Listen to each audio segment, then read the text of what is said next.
జీవితంలో అన్నిటికన్నా పెద్ద నేరం ఏమిటంటే అమ్మకి చెప్పలేము అన్న పని మనం చేయడమే. ఏ పని మనం చేస్తామో అది అమ్మకి చెప్పగలగాలి. మీరు ఏ పని చెయ్యండి, ఇది అమ్మకి నేను చెప్పలేను అన్న పని మీరు జీవితంలో ఎప్పుడూ చెయ్యకూడదు.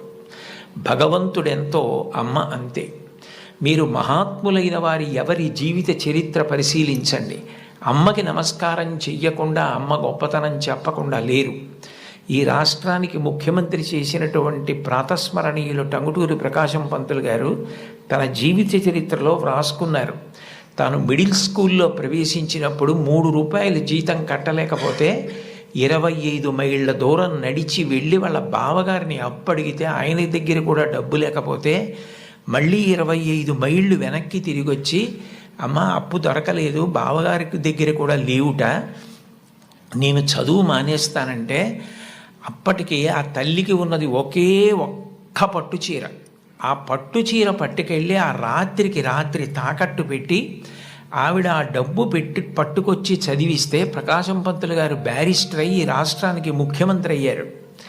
ఆయన తన జీవిత చరిత్రలో అమ్మ గురించి అంత గొప్పగా వ్రాసుకున్నారు.